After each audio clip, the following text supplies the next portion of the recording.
All right, what's up, my peeps? Joshua Smith here with another GSD Mode Podcast Interview. Every single week, I interview top real estate professionals, top badasses out there just dominating their space. And today, guys, we got a repeat guest here on the podcast.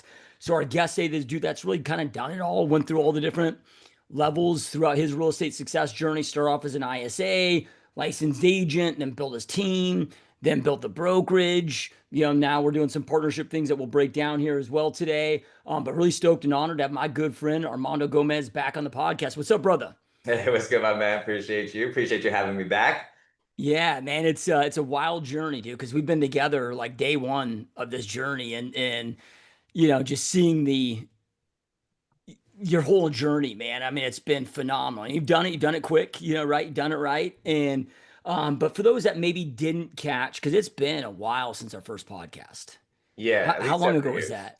Probably 3, 4, 5 years. Yeah, because we've done, I think, a couple of them. Yeah. But for those that maybe, aren't aware of who you are or haven't listened to or watched the first podcast, like just, kind of quick snapshot, like when did you get in the industry, just kind of a quick snapshot that's led you to where you're at today. Yeah, 100%. So first and foremost, thank you for having us back. It's still always an honor, man. I always truly value your time and just, shooting the shit together. But we've been rolling together for about 9.5 years now. Was doing corporate America for 10 years previous to that. Just wanted something more. My wife was already kind of working with you in a TC capacity. So I knew, about you, the trainings, did some research before jumping into the industry. So jumped in, burnt the ships. And then it's been a 9.5 journey since. We, like you mentioned, started off as an ISA, which led us to growing a team, since the way that it was already structured was kind of that way anyways. Then we thought we wanted to go ahead and open up our brokerage, which we, after some time, realized that that was not for us and not what we wanted to do. So then we had the opportunity, after doing some research, to reconnect and partner at, EHP, where we're at now, and, just currently growing here ever since. Yep. Yep. Love it, dude. All right. So I got a lot of questions, but first I want to get into, look, a lot of agents right now are struggling with this market, but you guys are continuing to grow and expand and do it in such a way where, like, okay, you just got back from Germany, you know, you guys take more vacations in a year than I think I've taken in my whole lifetime. So you've done a brilliant job of building this business in such a way where, yeah, you're able to continue to grow and scale it every year and hit the financial goals, but then at the same time, simultaneously enjoy life. Yeah. Dude, like, how it goes when you're recruiting agents. Like, well, why'd you get into real estate? Well, I want money freedom and time freedom. Well, usually they accomplish one of those. They either have time freedom and they're broke, or they get money freedom and they're like, a slave to their business and they have no time. But you guys have done such a great job at, really, really hitting both of it.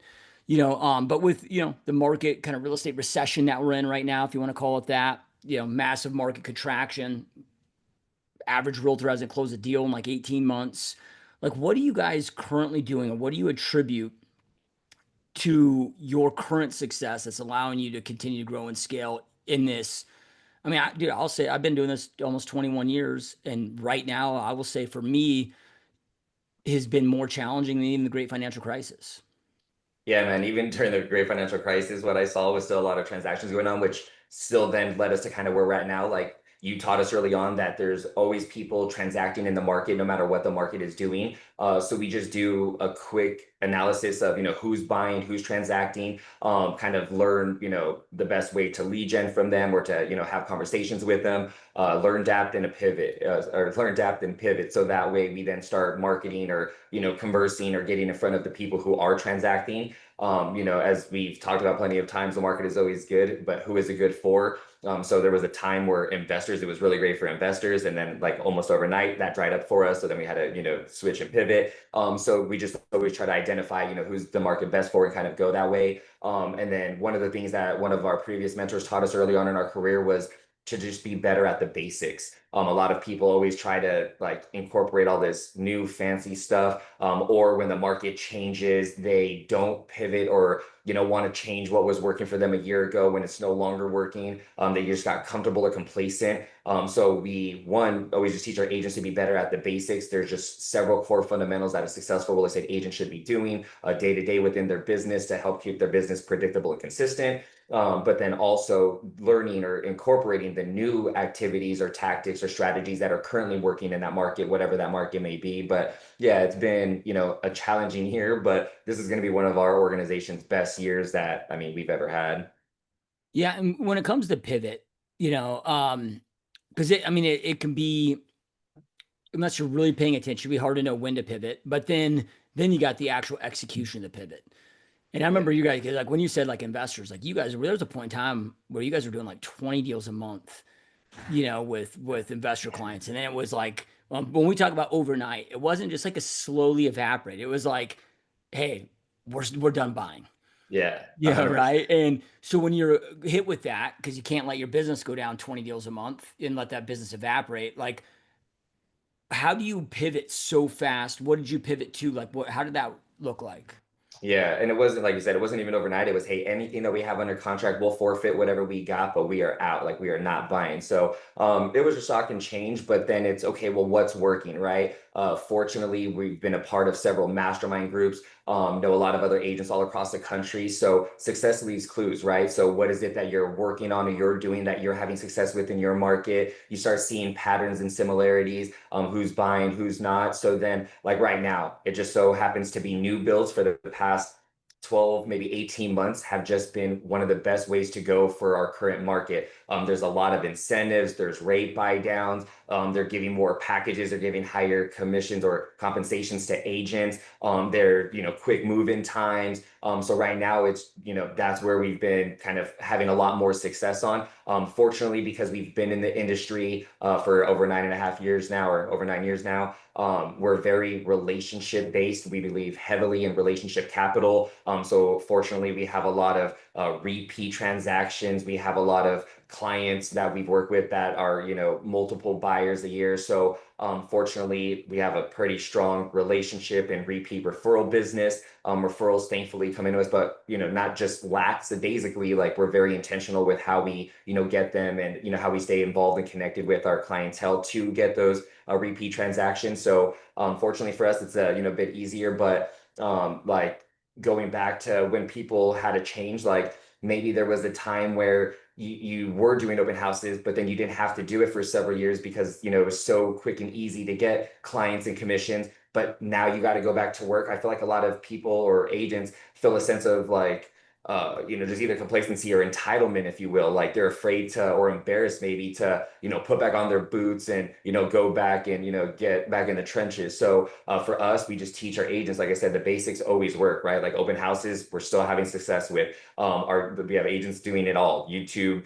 TikTok, organic social, Facebook groups, door knocking, expired mailers, networking. Everything works, nothing doesn't. You just might need to either switch how you're doing it or switch where you're doing it or increase the frequency in which you're doing it, which I think a lot of agents were kind of just like, oh shit, I don't want to go back to work. It was just so easy, right? Well, we tell our agents like, hey, there's you taught us, times of peace, times of war, and right now it's time to go and get shit done. So we teach our agents like the deals and transactions are going to come or go to those who are out there working for it, right? And then we all know, just per NAR stats, like through social media or YouTube, things like that, agents like seeing agents that are out there hustling, grinding, working for their clients. So it just all ties in together because we're very big on social, to just kind of portray what it is we're doing, makes it easy for other leads or clients to kind of find us, start building that relationship. So yeah, man, it's just kind of pivoting and then just going to war. So meaning we're out there,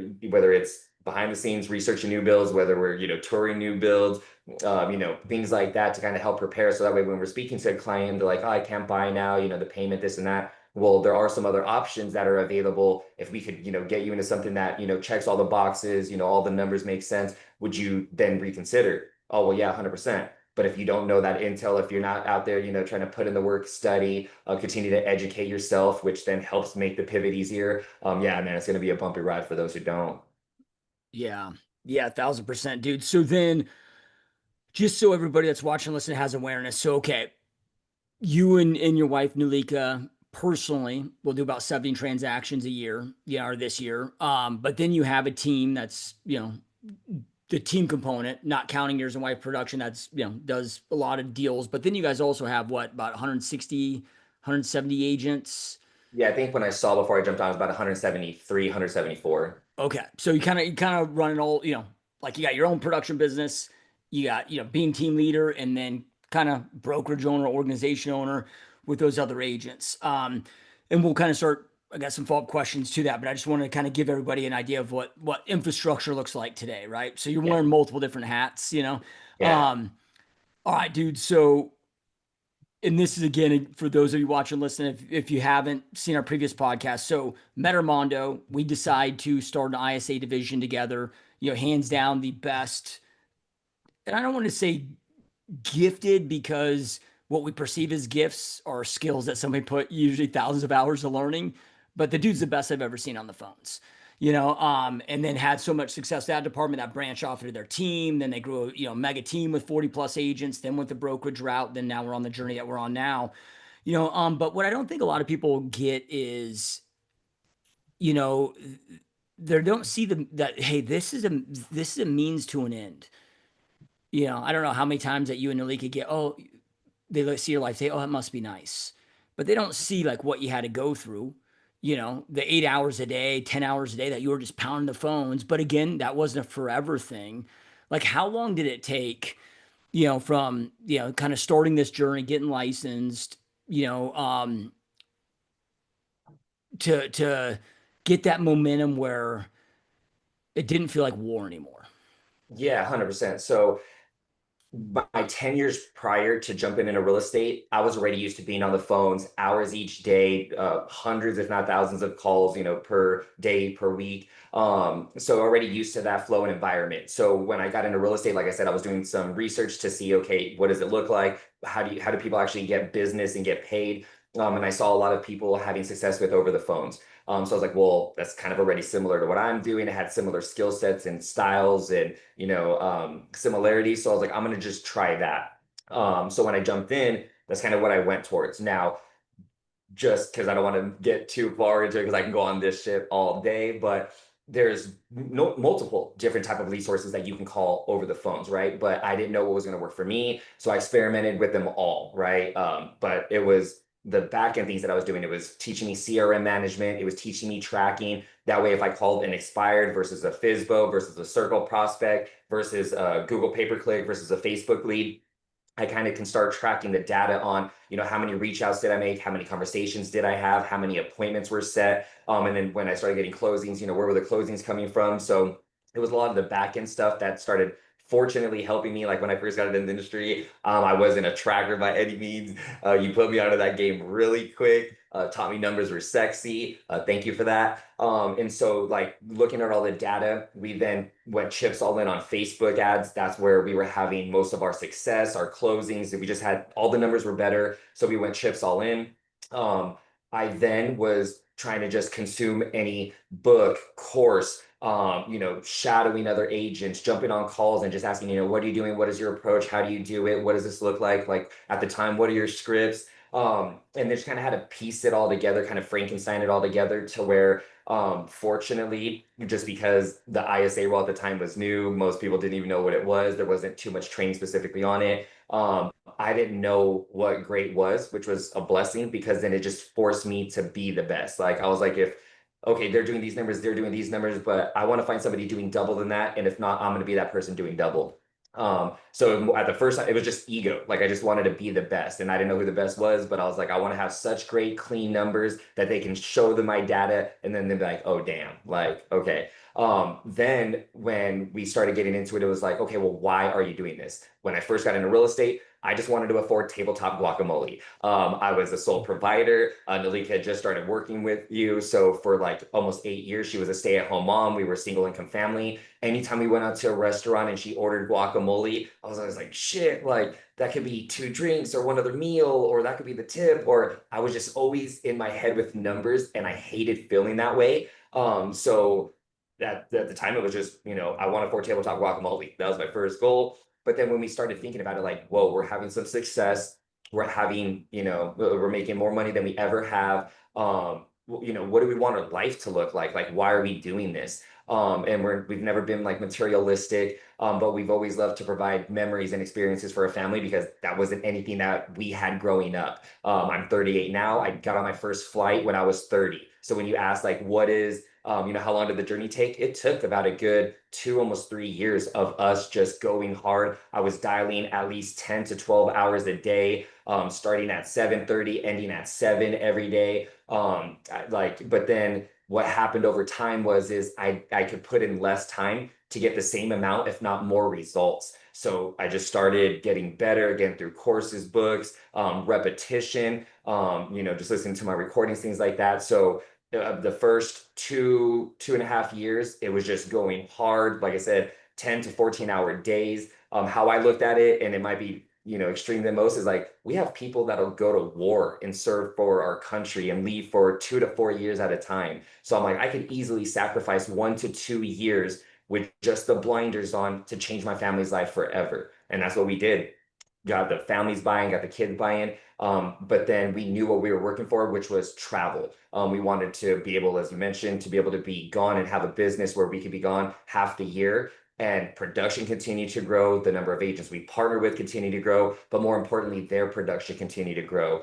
So that's essentially, we had the goal and the vision. So then it was, okay, how do we start putting the pieces of the puzzle together to ensure that that becomes a reality? Which was then about 2.5, 3 years of doing that, to where then we were able to live the lifestyle that, people see now.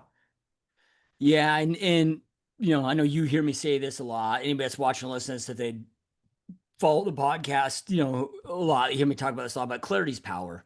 You know, um, because you got extremely clear on what you wanted, why you want it, why it's important to you. I remember, I think it was our Clearwater event that we did that you spoke when we're teaching. We had several hundred agents there, and you were teaching them how to follow up. But I remember you being up there, dude, and just like, okay, hey, like my follow up time doesn't say follow up time; it says vacation booking time. Yeah. Like, hey, this activity, because I don't know anybody. I mean, maybe a few, but the vast majority, it's not like following up with leads, hitting the phones isn't the most enjoyable part of our day. But then your mind was so clear on, because you even dial it down to, hey, how many dials, how many combos equals X amount of vacations that we're able to go book, X amount of experiences. Like, you attached it to something. Because if anybody's watching or listening to this, man, if you try to sit there and dial for 10 or 12 hours a day, like, dialing for 2 hours straight is hard. Yeah. And if anybody's calling bullshit to this, Armando and I have shared an office for like 10 years, right? Like, in the office at the same time every morning, leaving at the same time every evening. We share a wall, and our walls were like paper thin. Like, I could hear him all day on those numbers. Plus, we grew the ISA division together. I saw his Yeah. reporting every single day. Like, that is not bullshit. You know, um, okay, so then transitioning into, and you and I have had a lot of conversations with this, but it's like, you don't really ever meet an agent. I know they think that lead gen is their problem, but it's like, I don't know if you've ever met an agent that lead gen's their actual problem. The vast majority is their inability to convert those leads into appointments. That is Okay. the true root core issue. Like, if we peel back the onion layers on that, what is like top advice? Because you probably set more appointments than anybody I've ever had on this podcast. What would you say is, because I'm sure you could teach a 50-hour masterclass on this, but like, what would you say are the most essential things when it comes to having success with lead conversion, setting appointments? Yeah, man. So appreciate the kind words, but so yeah, so I got it to a point where I knew I just needed to do 16 dials a day. I'd have 5 conversations, and I'd set 2 appointments. I knew the reason why I wanted to set 2 appointments is because every time I set 2 appointments, it paid my bills, but also booked a vacation, just because of the amount of commission that we had here. So like you mentioned, I kind of gamified it. So I was just like, every day I need to set 2 appointments, because then I just booked a vacation. So to me, it was just like booking time. So with that being said, is once you know your reason, the process becomes easier, right? So find your why, whatever it is. It could be a charity, religious organization, travel, savings, college, whatever it is, and then make sure that you schedule that time on the calendar. Most people don't treat their lead follow-up time as important as they would a multi-million-dollar listing, right? They're not showing up, they're not consistent. If they do it half-assed, but they wouldn't do that if it was a multi-million-dollar listing appointment. So you need to treat your lead follow-up time the exact same as you would, or as much of a priority as you would if it was a multi-million-dollar listing, because it could be. Also, know your numbers, right? That could be, if how you call on or numbers on expires versus a FISBO, versus a cancel versus a Facebook lead. Those are all have different nurture times, they have different conversion times. So knowing your numbers will make the journey a lot easier, right? Again, I went all in on Facebook ads. I know that it takes about 6.7 months before the lead is even ready to raise their hand to say that they're ready to even speak with an agent to get the process started. And then I know it's another several months from there. So I knew it was going to be about an 11-month total time before I started seeing the true compound effect of my actual results and efforts. So if I would have quit after a couple of dials, knowing that I'm going to get told, no 5 times before I get my one yes, but I only call a couple of times and I quit, it's going to suck. If I would have done it for a couple of months and said, "Oh, I'm not getting any result," and tapped out before that 6.7 months, of course it's not going to work, right? Knowing your numbers will help, but then knowing your individual numbers, right? Like one, I had a micro goal, which was 2 appointments set a day. If you don't have a target, you're not going to hit it. One of the best quotes I ever heard is, the arrow doesn't hit the bullseye attracts the arrow. So if you don't have a target, you're probably not going to hit it. So how many appointments do you need to set each day, each week, each month to make your goals, whatever your goals are, a reality, right? That's part of knowing your numbers. But then all of those numbers, which is why I thanked you earlier, I was sincere on that, is because that's what made it like, okay, like I might not be having the closings yet, but look at the amount of appointments I set. Look at the amount of that were conducted. Look at the number of buyer brokers or listing agreements that I have. Because then I knew as long as I was working the funnel, it was going to get to a point to where now I'm getting more escrows and getting more closings. And then it was just going to keep compounding on each other. So knowing your numbers, leveraging a CRM, which I can get into that as well, and then putting it on your calendar and giving it that same respect. Those would be probably the top 3 things that I would say. A lot of agents would say like, "Oh, your scripting or your approach."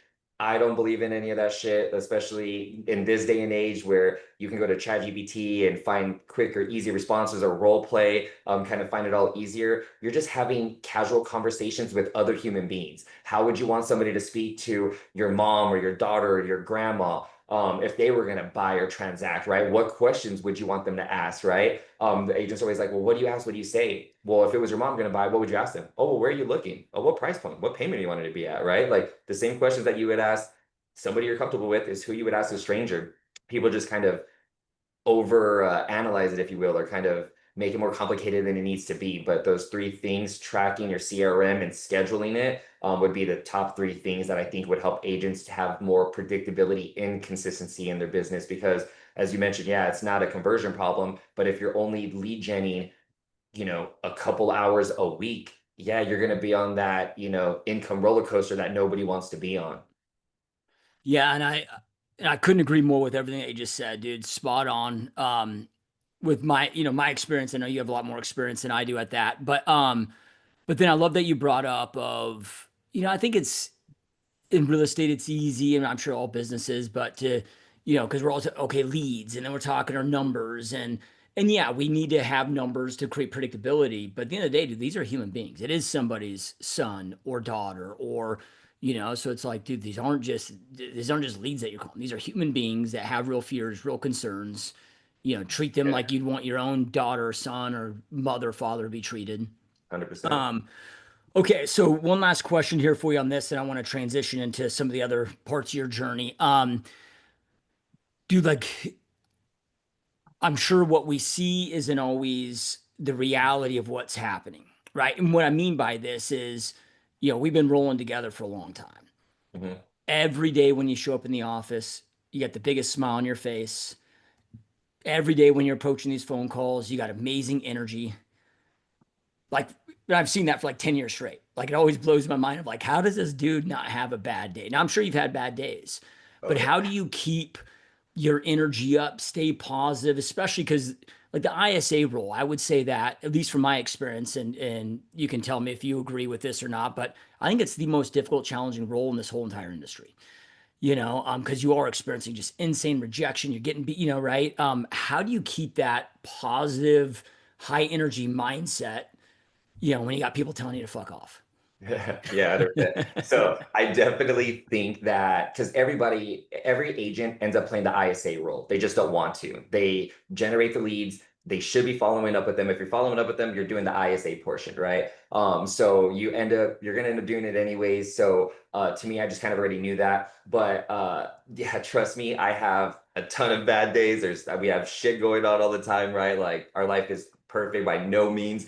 But it's those things where it's like that I can't bring that to the office with me. Like I can't let that interrupt the opportunities that I want to provide for my family, right? Like I don't want my daughter to ask me to, go get her nails done and I have to tell her no because I had a bad day. Or my son asked me to go, do something or for gas for his car. And I'm like, no, I can't because I didn't want to pick up the phone, right? So just my whys were always just better than my excuses, if you will, because everybody has bad days. Everybody has shit going on. Everybody has life. Everybody, most people have kids, it's parents, whatever it is, right? But you can't let that distract you from your job. How I like treat my schedule is if I had a 9 to 5 and I was having a bad day, I couldn't just call in like, hey, I'm having a bad day. I'm not going to go to work today. Like I still would have to go and get shit done, right? And then I figure like energy is like you could feel that shit. So if I'm in a bad mood and I'm picking up the phones, they are going to feel that before they even hear it, right?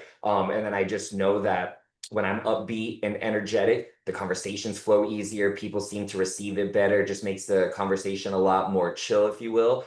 So to me, I was like, well, if I'm going to do this, I might as well, do it right or do it with a passive least resistance versus just wasting a whole day just to get through the motions, right? But in regards to like keeping my energy, to me a good workout or a good walk beforehand, there was times where I just needed to go take a walk because you're right, I got told no so many goddamn times or go F off or been told to go get cancer and die. But to me, I just don't let it get to me. It's nothing personal. Again, these are just human beings.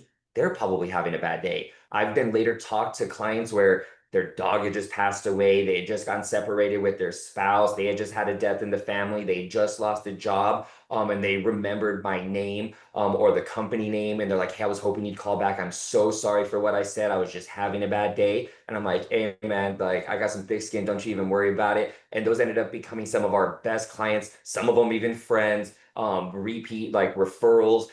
So to me, I don't take it personal, right? Like again, they're human beings. They could be having a bad day, just like I'm having a bad day. What a lot of agents don't realize is when we're doing our lead generation time, we're doing it at a time that's best and convenient for us, hoping or wanting that other person on the other end of the line to stop what they're doing and have a conversation with us because it's convenient for us. Well, maybe it might not be, right? So then that's why it's finding out when is it and kind of setting that up. But that's why I don't let it get to me. And I know it's always a numbers game. I know that, even if they tell me no, it's leaving more opportunity for the ones who want to tell me yes.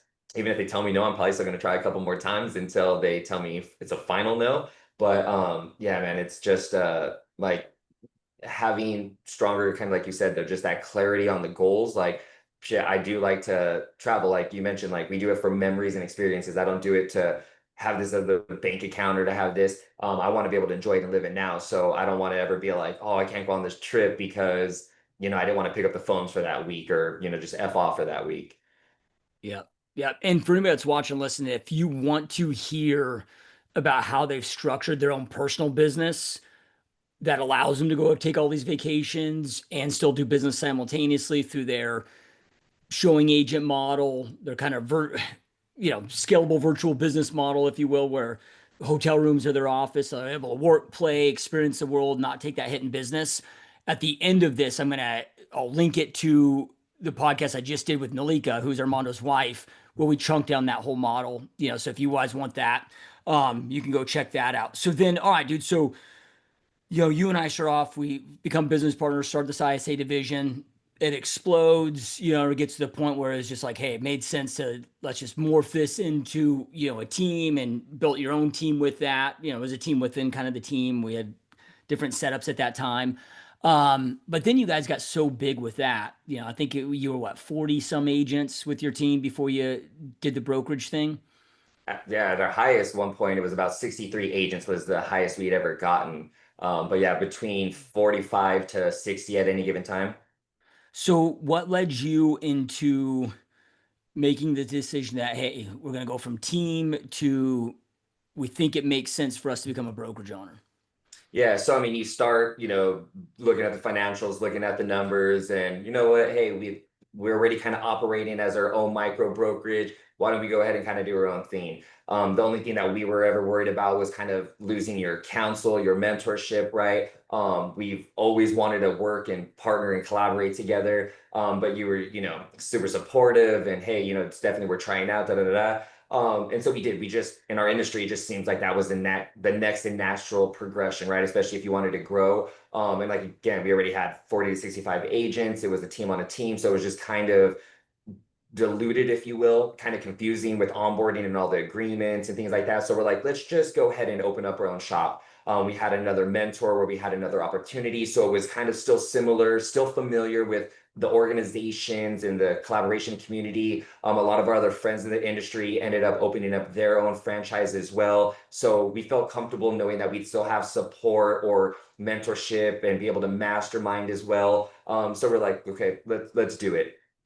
We did it, and that was even very successful. Like it was on a financial standpoint, or if you're looking at the P&L, definitely very beneficial. But we got a lot more like tedious tasks and headaches and jobs and duties that we either had to hire some more staff. And when we were looking at the numbers, it would have been between 120 to 200K in salaries to kind of facilitate and get that done for the team. Which then we started looking at the profit margin. Unless we scaled it to 1,000 agents, it wouldn't have been as profitable. And then when we were looking at it, we just felt like we kept putting bars in and kind of boxing ourselves into a prison to where it kind of took away from us being able to do the trainings, do the masterminds, be there one-on-one because we had to deal with other brokerage duties or other tasks or other things like that. So it kind of also wasn't as fun for us as well. My wife, Malika, who was also the brokerage at the time, she unfortunately had more of the stresses than I did because she was the DB, and then was still doing her personal production, which we then decided to pull back on that. So that way she didn't want to feel like she wasn't available for our agents because she was doing production. So she was like, hey, if I'm going to be the broker, I got to do this. So our production and income drastically stepped back. And then, like I said, it was still good and profitable, but it just wasn't what we were wanting or enjoying anymore, if you will. So we were just looking for an out. Like we were just, we were even button heads at times, which we normally never do. We were just miserable and we were like, hey, I would burn this to the ground before continuing, button heads with my best friend. So we started looking at other options. We knew we wanted something more like cloud-based and modern. We didn't want like the old school brick and mortar or, those type of old school franchises. So interviewed the, AXPs, Fathoms, Epics, Reels, things like that.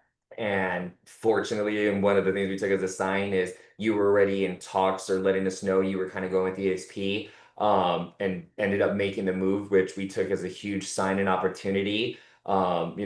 Met with you, corporate, had a talk with Leo, met with Mike, and it just everything like once you see it, you can unsee it, right? Like data doesn't lie. Once we saw the numbers and what it would look like, not just for us, because financially for us, it definitely was a step back, but for what it provided to our agents and then the other income streams that it provided for the agents for doing what they were already doing anyways, the amount of training and resources and support that they would all get. It was a no-brainer. It was everything that we wanted in our brokerage, but we would be able to provide. So yeah, it was a little bit hit on the income side, but because we didn't have to go pay those salaries to go put those people in play for training or onboarding or agent growth and development or the designated broker, we're like, this is what's going to be most advantageous for our organization. We have always loved helping new agents get into the industry. If you weren't there and didn't help us, this would not be our lifestyle right now. So we know how beneficial and powerful it could be. So whether it's helping a new agent, helping an agent become a top producer, helping them start their team, helping them grow their team, we've always loved, working with producers and builders. So we knew like, hey, that's what we still want to do, but didn't want to have all the risk and liability and just headache of it all. So ended up now merging with EXP. Like I said, just shut it down, didn't look twice, like wrote the check to get out of the contract, couldn't write it fast enough. And was one of the best things that we've done because it's The agents are thriving much more, which is probably why we're having one of our best years yet. They just have so much more training, support, resources. We're able to pour more time into them. They have other mentors or coaches and other trainings that they benefit from and incorporate. We're able to still work with other top producing agents or team leaders and grow their team to where they can grow their team as big as they want and don't have to go branch off or worry about them being diluted or branding or marketing. So it was just the best of all worlds, man. So yeah, definitely one of the best decisions we've made and have just been happy ever since.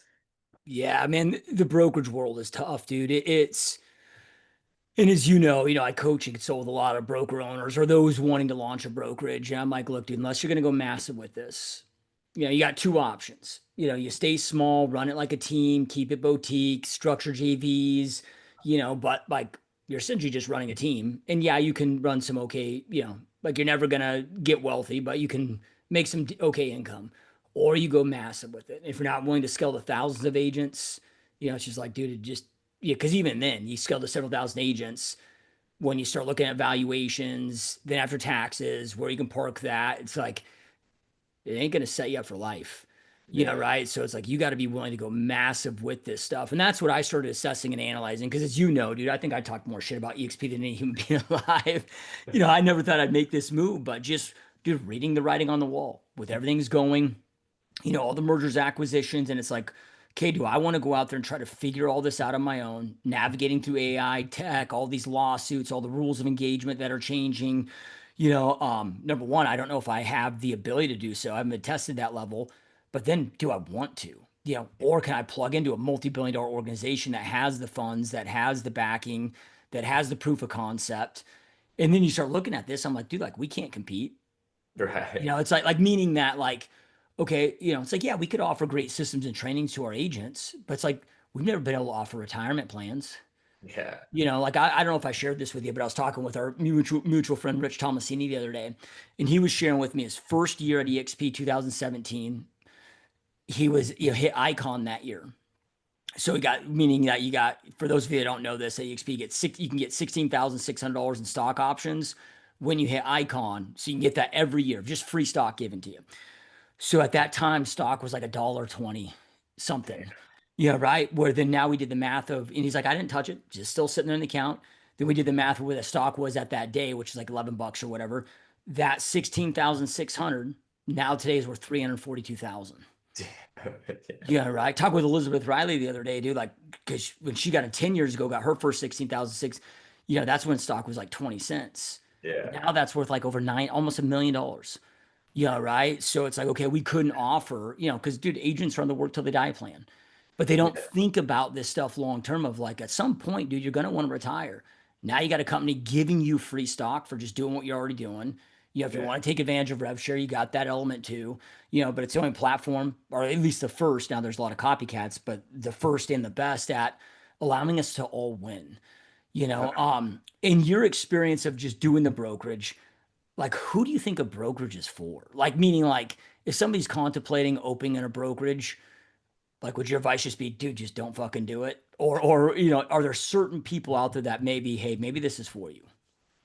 Man, so especially the way the market's been, because yeah, I know it's been tough when agents haven't done 70 or was it 74% haven't done a transaction in the past 18 months, but it was still a pretty bad market about a year before that. So we're looking at about 2.5, almost 3 years, right? Well, if the brokerage is based on agents' production and the average agent has done one or less transaction, I mean, how profitable can it be, right? So in this current market, I would highly advise do not open a brokerage or do not open a franchise, right? It is going to be a very, very uphill battle. To anybody or who would be a good fit for it, man, somebody who likes pain and headache and trying to figure that out and wants to write it out, or maybe an agent who is doesn't want to grow a team or a brokerage or have an agent count, but maybe just wants lower fees or splits, which you can still go get that elsewhere or get shown how you could still benefit more from production wise. So I don't know, man. Like we've done it, but since we've came over, I mean, because we've helped in doing it with what at least 5 to 7 other brokerage owners as well that we've helped Yep. see the like, hey, here's what you're doing over there. here's what it would look like over here. And have brought over 5 to 7 other brokerages with 20 to 50 agents on it since our 9 months here. So I think once you see it, like, and that's why I said too, like I was with you, right? Like we've always been rocking together. So I was like, yes, EXP, haha. And then once you see the numbers, data doesn't lie. And then, once what you see, you can't unsee. So once I removed ego and emotion, and I just was like, okay, I'm gonna look at it with open eyes and an open mind and hear it out. I was like, dude, this is a no-brainer, right? And then seeing other people who are way more brilliant than me, have way more, higher levels of business like you and others in the industry looking at making that move. I'm like, there has to be something here that I'm not seeing or I'm not willing to see. Let me check it out. I know you've always been honest and upfront with me, so having an open dialogue with you truly helped. Having an open, because we met Mike a year prior, didn't even bring up EXP. I just, as a matter of fact, the photo came up the other day. I'm going to send it to him because it's crazy how less than a year later we're all now working and collaborating together. But he didn't sell it on me. All he did was just go over numbers. Like data doesn't lie.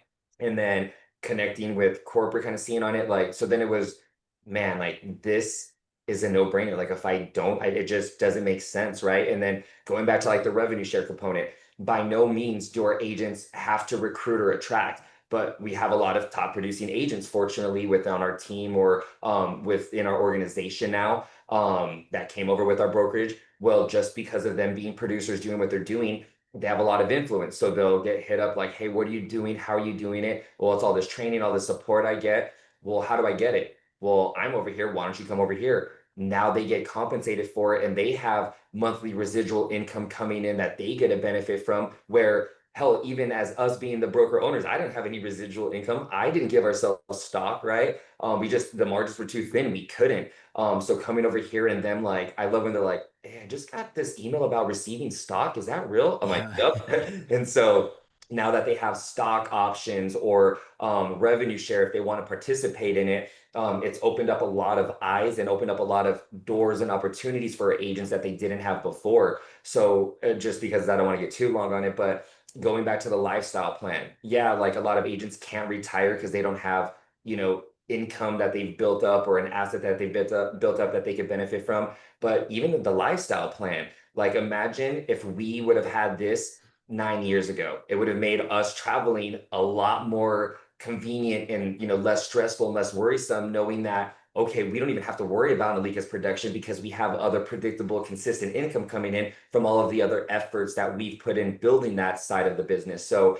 man, it's just been a game changer for not just us, because that was one of the things that we kind of looked at and were kind of enticed by or interested in when we made the move. But then now seeing our other agents benefit from it, seeing them start growing their organizations, and seeing how happy they get. Like, if it's, dude, this is paying my mortgage, this is paying almost my cost of living. It's huge, right? Like it takes off that stress of if you don't have a closing that month, not being in panic mode or freaking out or stressing, right? So yeah, man, it's been huge. Yeah, I've never seen a model that when I say that everyone wins, like meaning that, because let's just say you're an individual agent, decent producing individual agent. Okay, pretty easy to, articulate how, okay, you're gonna keep more hard money in your pocket, get superior tools, systems, training, support. Yeah, right. Become an equity owner in the company, getting stock options. Yeah, right. Getting rev share if that's something that you want to do. Most in the company don't. Yeah, right. They just want to focus on their production. But it's like okay, it's a massive win there. Then I've yet to speak with any high producing team where when we look at all the value add, all the numbers, where it didn't make massive sense to move over. Then from brokerage owners. Yeah, right. I mean, we have broker owners like our, mutual friend Chuck, who closed down this, not closed down, brought in number one single agent office in the United States, 900 agents, but now he's at like 10,000. Yeah, right. Like it just allows us, but then from coaches too. Yeah, so I'm Yeah. working with coaches influence. I'm like, dude, this is also a more intelligent way to, do that. And for those of us like, me and you that are looking at this, as kind of building a brokerage and a brokerage, it's like, dude, 85 bucks a month. We get to leverage their 2,500 staff members. So that's like $100 million a year in salaries that we don't have to stroke and cut. No liability, no, really, essentially no headaches, 100% pure margin. Yeah. It's just, I get pissed off that it took me 10 years to pull my head out of my ass and see what the model is, you know, right? Yeah. But best time to plant a tree 10 years ago, second best time today. Love it. So then, okay, let's walk through. So, you guys made this move, beginning of this year. So in 2025, but you've now, because you had the brokerage, what, for almost 2 years. So Mhm. in like 9 months, you've tripled your agent count, Yeah. but then you're also having the best production year on the team and on, your own personal production standpoint. Like, what are you doing? I know we kind of already talked about the production side, but like, what are you doing to go out there and attract all these agents? Maybe let's start there. Because you went, I mean, what would you have at the brokerage? About 40 or 50? So when we made the move and we joined EXP, there was 21 or 22 of us at the time. And now and just to kind of, I'll preface it with to end on what, or to touch on what you ended on. So, because I was just thinking about this the other day, like why we really like it and how it works best. Um, because like you said, there's multiple areas, and I would like people to kind of see or kind of at least be aware of it. If you're a top producing agent, which Nalika classifies as, she's doing 70 transactions this year, did more when she was in her height of her career. If you're a top producing agent, it makes sense to be here. If you are a team leader and you have a good sized team, it makes sense to be here.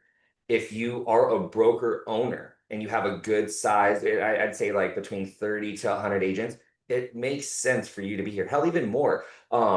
Because of all the ways that it benefits, right? Through capping, you pay less in fees. I think like if you're a producer, after you get your cap back, it's only like 5 G's a year in splits.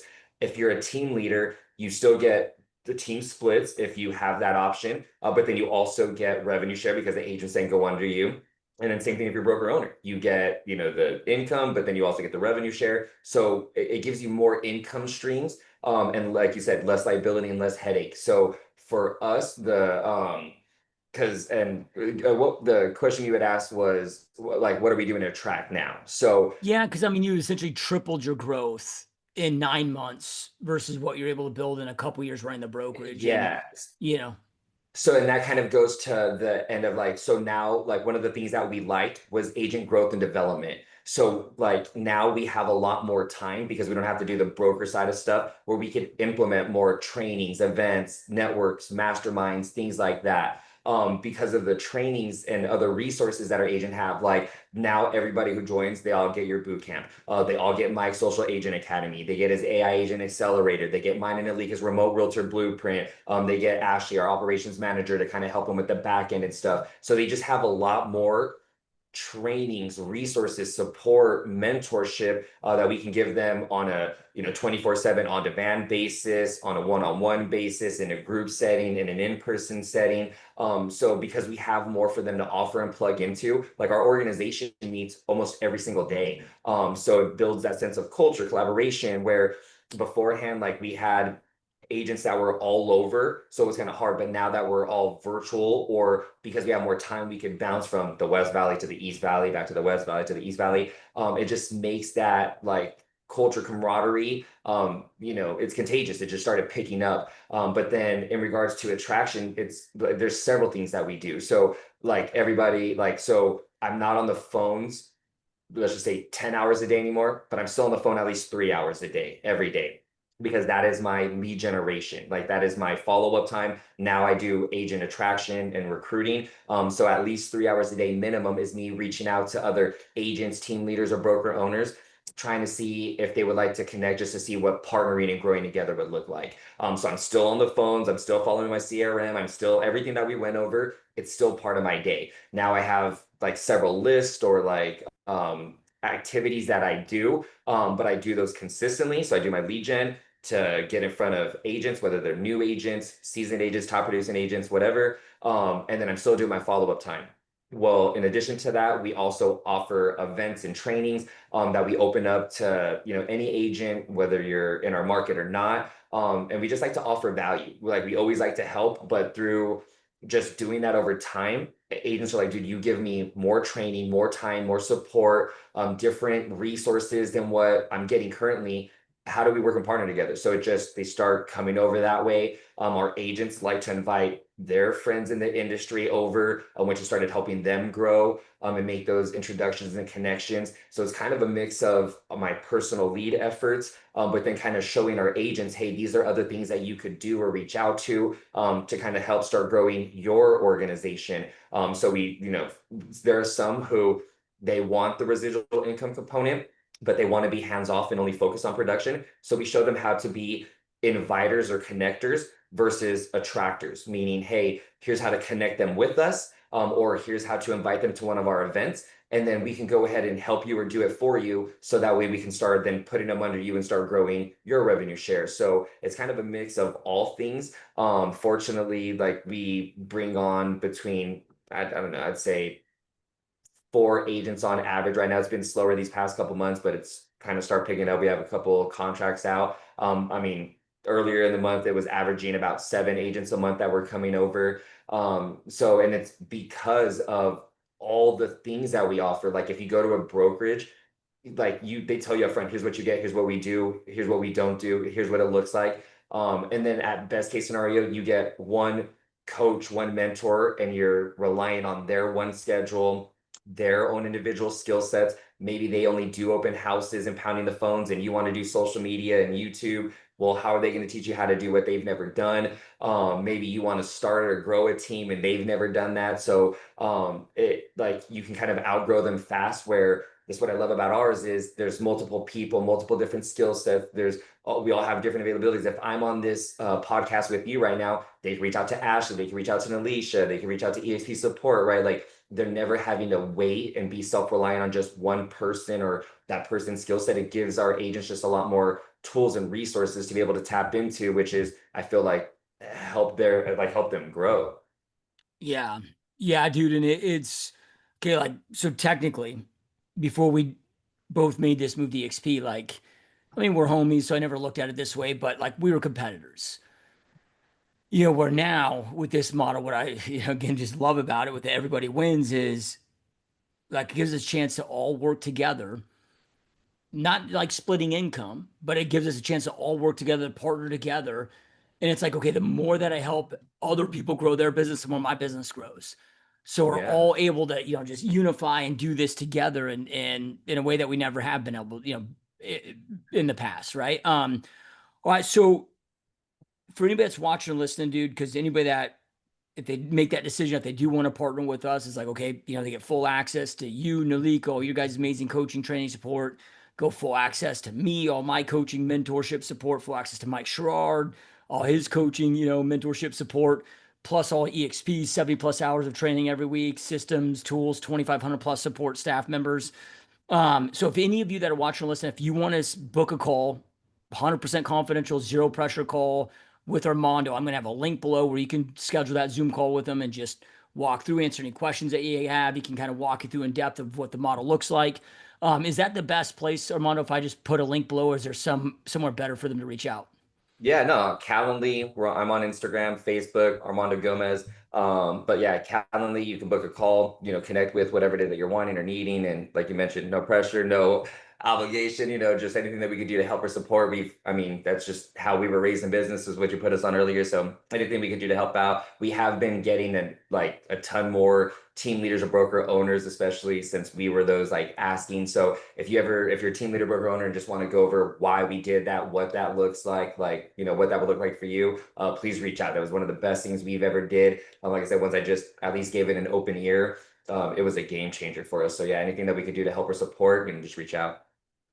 So now that you're here, different element of you know, well, different infrastructure, different vehicle, different, I'm curious, like, where do you see this going?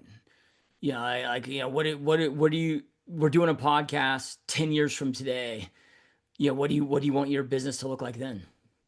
Yeah, so we're kind of thinking about that. We're gonna get it to a point to where our revenue share, because it's me and Alika, so we're both still in it. So we want to get to a point to where we're each individually fully out of production, or can be we say we're gonna be out, but our kids are now starting to get into the industry, and Alika likes to work with them, so she'd probably pass off all her deals and transactions to them. But we want to be to a point where, unless we choose to, we are fully out of production. we're each minimally making 50K a month in revenue share. We have, 1,000+ agents that we're able to tap in and pour into, because I don't see us leaving this industry for the next 40, 50 years. So just growing it as big as we can, but being at a point to where it's all naturally incoming versus us having to, you know, do our own production or efforts, right? Like we want to be able to enjoy something that we truly built, and then truly be able to live that lifestyle, but without her having to still deal with contracts or negotiations when we're out.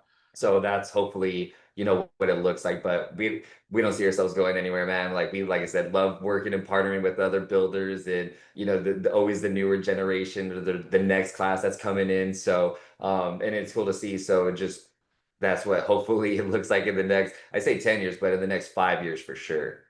Yep. Love it. Love it. All right. And for those of you again watching, listen, there's going to be that link below where you can just book it right on Armando's calendar. Everything that we do, everything he does, everything that we do is 100% zero pressure. Just going to walk you through, hey, man, here's what we got going on. Here's what everything looks like. Answer any questions you have. It's fit for you, great. If not, that's okay too. We can all still be friends. But it's, as is our mentor, Mike Sherrard, always says, there's nothing more expensive than a closed mind. So my recommendation is to, like, my biggest regret throughout my whole entire real estate career was not being open-minded to at least learn about this opportunity. Because I would have made this move 10 years ago, my life would be quite a bit different than it is today. So that's going to be below. And Armando, man, truly appreciate you taking time out of your busy to be here, dude. This has been awesome, my brother. Brother, I appreciate you, man. Like always, like I said, you changed our lives, my man. So always a pleasure and a privilege, and thankful for everything. Yep, 100%, my friend. And those of you watch and listen, as always, we truly appreciate you guys. Keep crushing it, keep kicking ass, and we will see you next time. Peace.